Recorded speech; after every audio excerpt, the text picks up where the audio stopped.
Hey everyone, it's Jonathan, and today I have sort of a bonus episode for you. Jenna, aka Phantomwise, my go-to Alice in Wonderland expert, is back, and this time she's brought her boyfriend and partner in all things Alice in Wonderland with her. Earlier this year, we recorded an episode for this series looking at a whole bunch of lost Alice in Wonderland media, and at the same time, since Sam had never been on one of my podcasts before, we did a Q&A style interview with him. Normally I reserve these Q&A interviews for iHeart Movies, but since this one is so closely tied to Alice in Wonderland, I figured I'd share it here as well. Okay, well, I guess I'll just jump in and then I'll be talking to Sam, but if Jenna wants to say anything, she can insert herself if she wants to. I'll try not to. I feel like I talk for Sam too much sometimes. Well, I do tend to be quiet. Yeah. It's your turn to shine. I guess the first thing will be, can you just tell us a little bit about yourself? Sure. I'm Sam Townsend. I run the YouTube channel Curious Horror Archive, which you've probably seen. Mm-hmm. I collect a lot of Alice adaptations, and I've been doing this for about 7 years now. I feel old now. It's kind of impressive, the stuff that you guys have been able to find and put together. Yeah, there's a lot of work that's gone into that. A lot of research and a lot of money. Sam's here I am jumping in.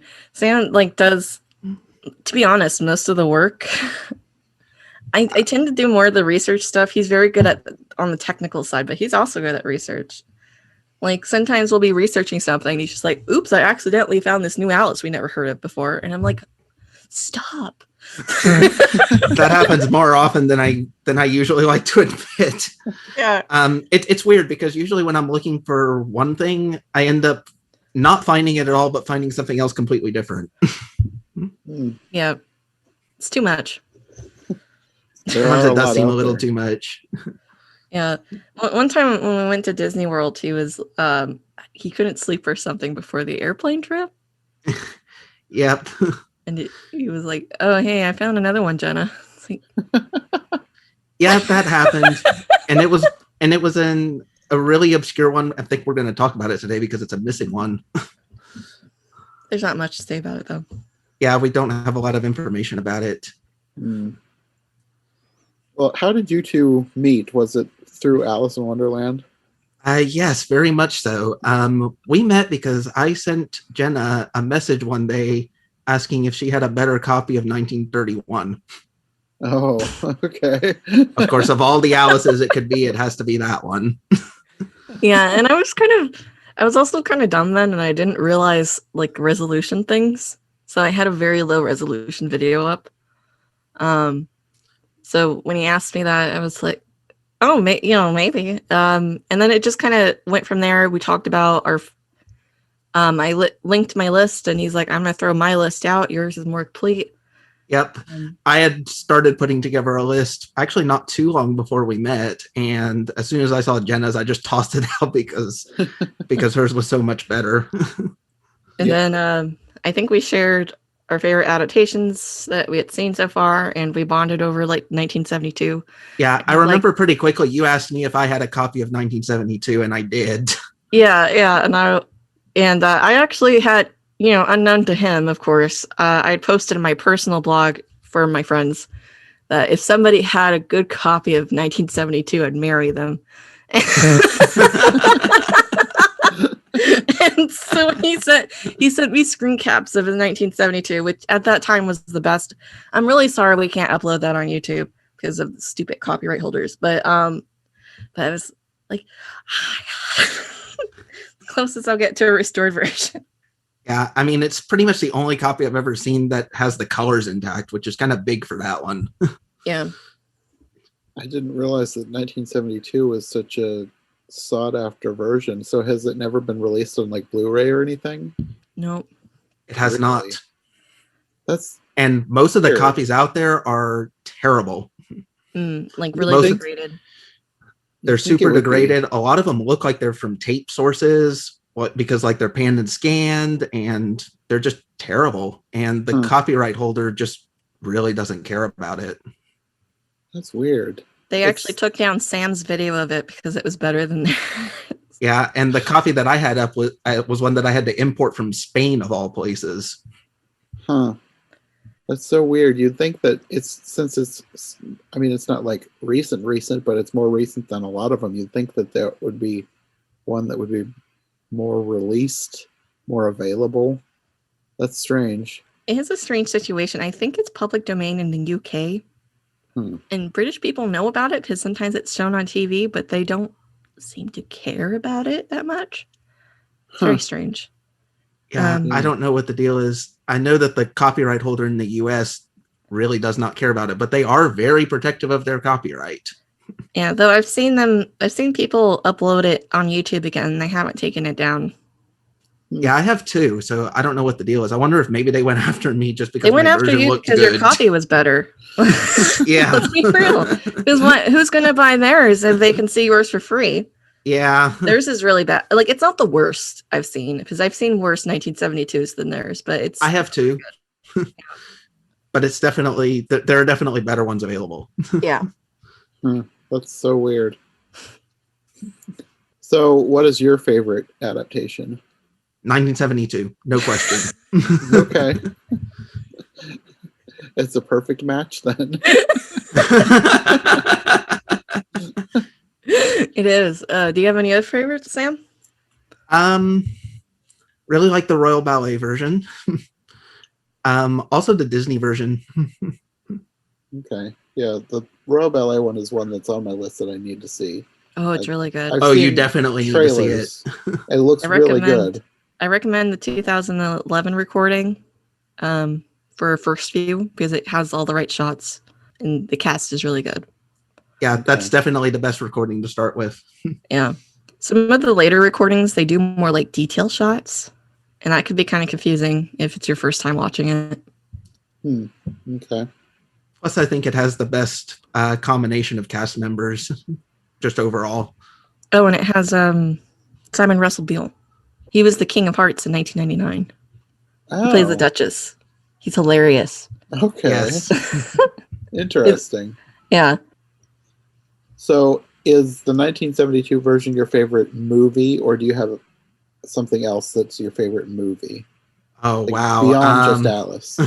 Favorite movie in general, I don't even know where to go with that, to be honest. I'm too indecisive as a person. Yeah, I'm kind of the same way. I tell people that my favorite movie is Fantasia just because it's an easy answer and it's one of my favorites, but I have a lot of favorites. Well, Sam, you can list like a few movies you like. Oh, wow. Maybe I should have thought about this before we started because I don't even know where to go with this. I did warn you. I know you did. I'm not saying you're at fault here.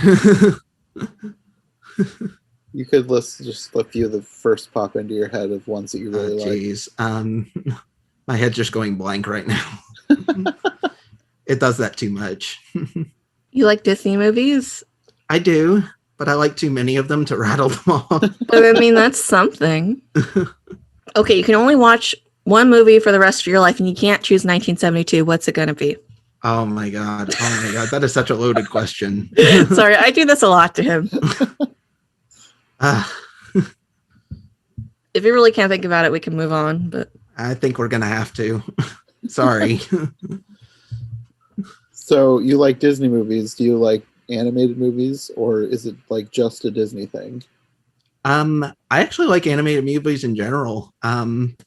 we watch a lot. Yeah, we do watch a lot, and there's still a lot that I need to see. I only really started getting into them again like 7 years ago, so there's a lot that I still need to see. Do you have any favorites of those that you can name, or is that too hard as well? Oh, wow. Frozen. Talk about it. No. Yes. That is definitely not my favorite. But you should talk about it. I mean, Jenna teases me about this all the time, but Frozen is kind of what started my path into Alice. As weird as that is to say. How did Frozen lead to Alice? It's kind of a long journey. story. So back in 2014, I don't know why, but for some reason I watched the movie Frozen, and that kind of got me into animated movies and honestly children's media in general. That's kind of what started that. Before that, he wasn't into it at all. Yeah, I had like no interest in children's media or animation or anything like that, really. That's interesting that Frozen was the gateway. I know it's unusual, and like I said, Jenna teases me about it all the time, and rightfully so. What was it about Frozen that you really liked? I guess it was just something different. Did you like Elsa? Because I mean, she's kind of the first Disney princess. I know she's the queen, but that kind of has like mental health problems going on. I mean, at the time, I mean, for that period of time, it probably became my favorite movie until I started it branching out more into other Disney movies and other animated movies. I guess after that, I kind of started getting into reading. So I started with the Harry Potter books, something I remembered really enjoying as a kid. So I reread those. And then I moved on to a series of Unfortunate Events books from there. Another thing I had remembered from my childhood. I was obsessed with those books. They're good books. They're really good. So good. And that's kind of how I led into Alice. I was looking into kind of more stuff to read, and I was reading some stuff on, I think it was actually a series of Unfortunate Events message board where I saw a bunch of people recommend Alice. So that's what started that journey. I read the book and then kind of fell in love with it. Okay. Interesting. But he's still not sure what he got him into adaptations. I mean, after reading the book, I believe I started watching a couple of adaptations. Like I know I saw the Disney movie pretty quickly after that. And I think I saw it out in 1999 because I remembered actually seeing that one as a kid. And then that was probably my favorite. It's a good choice. And I started looking into what other ones were out there, and I saw that there were a ton of them. And I guess because I'm a little bit crazy, I decided I needed to see them all. A little bit.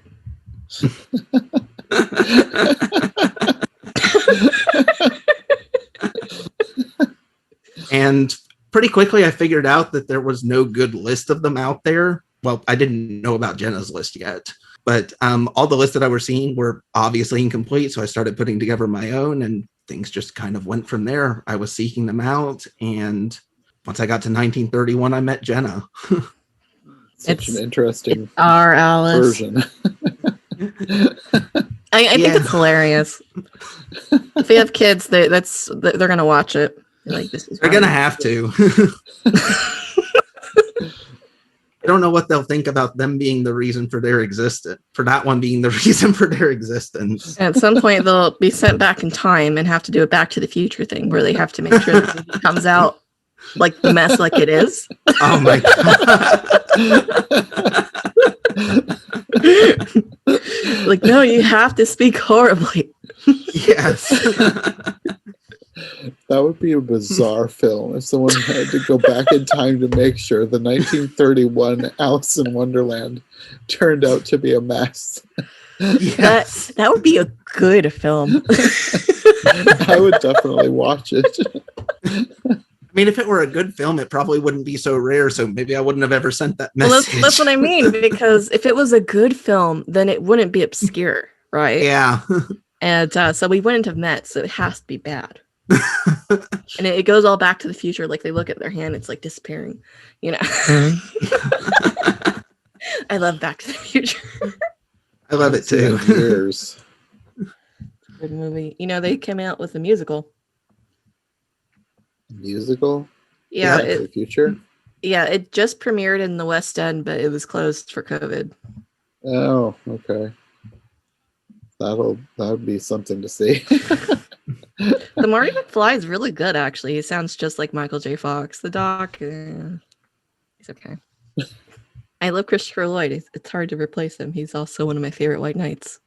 I mean, it's kind of impossible to replace Christopher Lloyd. He's just incredible. Yeah. Yeah. Well, we've kind of covered a lot of what would be the other questions that I would normally ask. So the last couple of questions that I usually try to ask has to do with like what you watched growing up. So did you have a favorite movie or cartoon or show that you watched growing up? Oh, wow. Oh wow, that's such a difficult question. Honestly, I don't remember most of the stuff I saw growing up. Didn't you say like you didn't have like TV or something or a lot of movies? Yeah, I mean, in our household, we didn't exactly have a lot of movies or stuff. Also, didn't have cable. Well, the same. we had like growing up when I was like from the ages of 0 to 10. I think we had like 2 movies on VHS. And that was it. The rest was occasionally borrowing stuff from the library. We didn't have cable. Yeah, that's kind of what we were like in our Basic household. TV. I think we had like 5 channels, and that was it. I was a very spoiled kid. I had almost every Disney movie on tape. Yeah, you were lucky. No, it's called spoiled. I wouldn't have seen it that way as a kid. Like I'd get annoyed because my friends, all they want to do is watch the Disney movies when they came over. It's like, I mean, can you really blame them? Yeah, I know. It's like Disney Plus wasn't exactly a thing back then. Yeah. You were Disney Plus. I was the Disney Plus.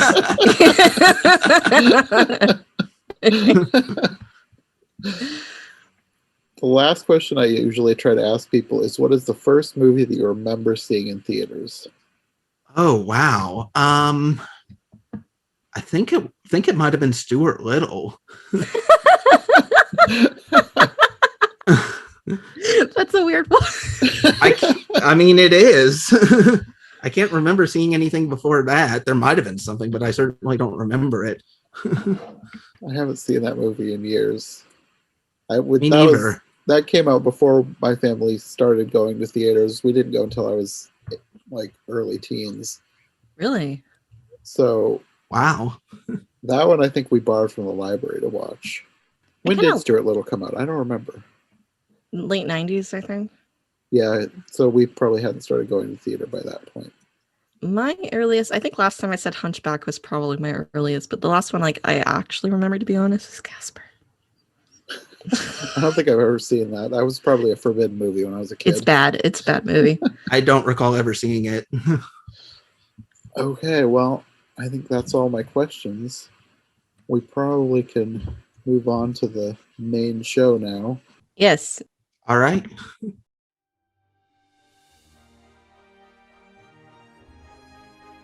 Thanks to Sam for doing this Q&A with me and to Jenna for joining us. Next time on the show, we'll have their full conversation talking all about Lost Alice Media. There are so many movies and TV programs that for a variety of reasons we can't watch anymore. And as Jenna and Sam are Alice experts, I knew they'd have a lot to say about these missing films. So thanks for listening. We'll see you next time for every version ever that you can't watch of Alice in Wonderland.